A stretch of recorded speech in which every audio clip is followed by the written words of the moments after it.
Thumbnail देख के आप समझ गए होंगे कि टिफर 2025 के लिए नोटिफिकेशन रिलीज हो चुका है। इस वीडियो में जानेंगे कि एग्जाम डेट क्या होगी, एलिजिबिलिटी क्या होगी, स्टाइपेंड कितना मिलेगा, बहुत सारी जानकारियां, फॉर्म फिलअप कहां से करना है, ये सब डिस्कस करेंगे। अगर हम नेट और गेट की तैयारी कर रहे हैं तो क्या इसके साथ भी टिफर एग्जाम क्वालिफाई किया जा सकता है, और अगर हाँ तो कौन से ऐसे कॉमन टॉपिक्स हैं जिसको हमें पढ़ना अभी से स्टार्ट कर देना चाहिए।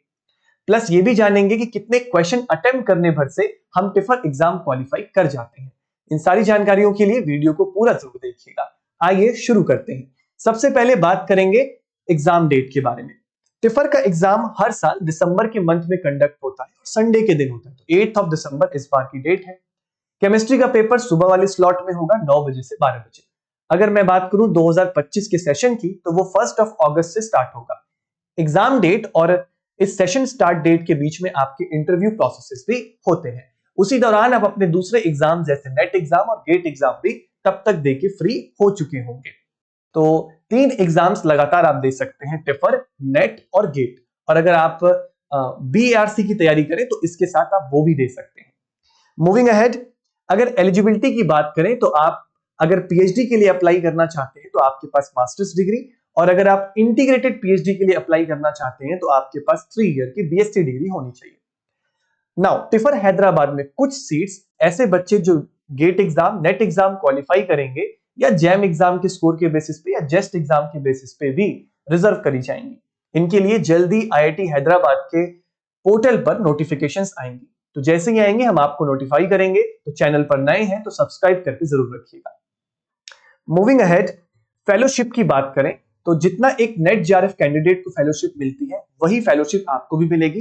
पीएचडी कैंडिडेट को 37,000 एंड फिर वो अपग्रेड होके जाएगी 42,000। टॉकिंग अबाउट इंटीग्रेटेड पीएचडी, जब कोई बच्चा बीएससी के बाद एमएससी करने जाएगा, एमएससी और पीएचडी साथ में, तो उसको भी फर्स्ट ईयर में स्टाइपेंड मिलेगा, दैट इज ऑफ 25,000, और पीएचडी के दौरान आपको अपना वही नॉर्मल स्टाइपेंड दिया जाएगा। मूविंग अहेड, क्वेश्चन पेपर्स देखिए, link to the question paper description में डाल दिया है। जीएस यानी कि टिफर का 2024 से लेके 2010 तक के क्वेश्चन पेपर्स आपको प्रैक्टिस करने हैं। इनके क्वेश्चंस नेट और गेट एग्जाम से बहुत अलग नहीं आते हैं, कुछ ओवरलैपिंग चीजें जरूर होती हैं। ऐसा नहीं है कि आउट ऑफ द वर्ल्ड जाके आपको इसकी प्रिपरेशन करनी होती है। जो आप नेट और गेट के लिए पढ़ते हैं यही सेम चीजें पढ़नी है। क्वेश्चन पेपर देख के आपको और आइडिया लगेगा। मैंने 2 सैंपल क्वेश्चंस भी डाले हैं, ऑर्गेनिक की ही चूज की है मैंने। जैसे ये स्टीरियो केमिस्ट्री का आसान सा क्वेश्चन जिसमें आपको बताना है कि क्या कंफर्मेशन स्टेबल होगी। जैसे क्लेडन किताब का सीधा हूबहू छापा गया question of Brackman rearrangement, Brackman fragmentation का ये क्वेश्चन डाला गया है। तो ऑर्गेनिक तो वैसे ही बहुत इजी आती है, और फिजिकल में क्या करना चाहिए क्या नहीं वो मैं वीडियो में अभी आगे डिस्कस करूंगा।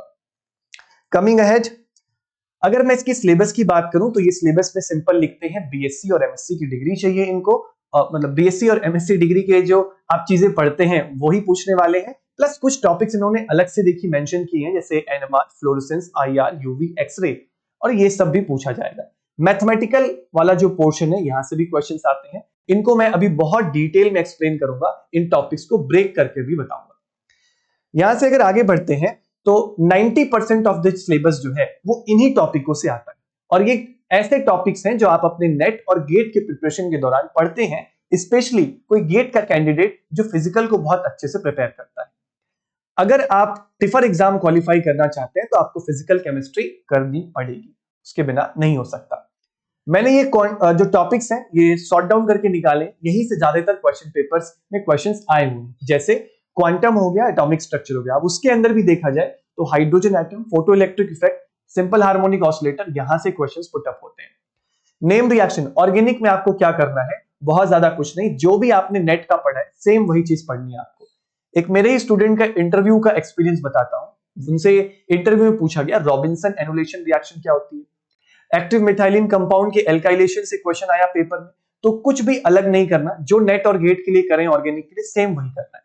इनफैक्ट बाकी सब्जेक्ट्स के लिए भी आपको कुछ अलग नहीं करना। एक दो चीजें हैं जैसे बेसिक मैथ्स, इसके आपको थोड़े बहुत चीजें कवर करनी होंगी, जैसे integration, probability, geometry, complex number जैसे टॉपिक्स को प्रिपेयर कर लीजिए, क्योंकि यहां से अगर आप एक दो क्वेश्चन भी करेंगे तो वो एड अप ही होने वाला है। कितने क्वेश्चंस अटेम्प्ट होने चाहिए वो अभी जस्ट थोड़ी देर में बताऊंगा।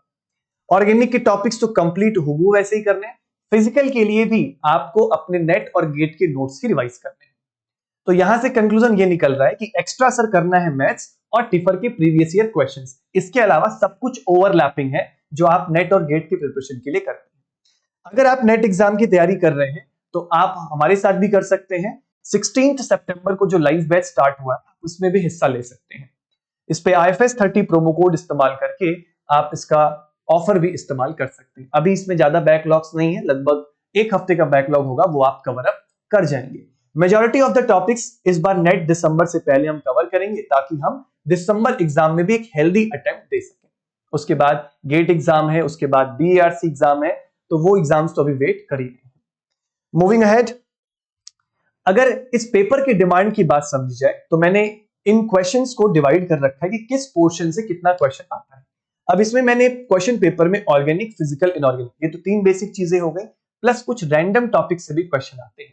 अब रैंडम टॉपिक्स कैसे हो सकते हैं, जैसे बायोफिजिक्स एक टॉपिक हो गया, वहां से क्वेश्चन आएगा। बायोकेमिस्ट्री के कुछ अच्छे क्वेश्चन आते हैं जो शायद आपको पढ़ने पे हवा भी नहीं लगेंगे, तो कुछ ऐसे क्वेश्चंस भी रहेंगे। मैथमेटिक्स पोर्शन से भी क्वेश्चन रहता है। अब हमारी स्ट्रेटेजी क्या होनी चाहिए, मैंने नंबर ऑफ क्वेश्चंस के हिसाब से ब्रेक कर दिया है कि हर सेक्शन से आपको कितना टारगेट करके चलना है।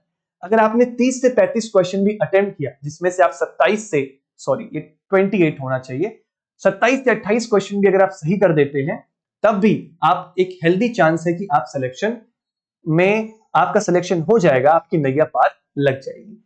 कुछ बेसिक चीजें जो आपको अपने प्रिपरेशन के दौरान ध्यान रखनी है वो क्या है, आपको नेट और गेट एग्जाम के साथ ही तैयारी करनी है। कुछ भी ऐसा नहीं कि सबको साइड करके तैयारी करनी है।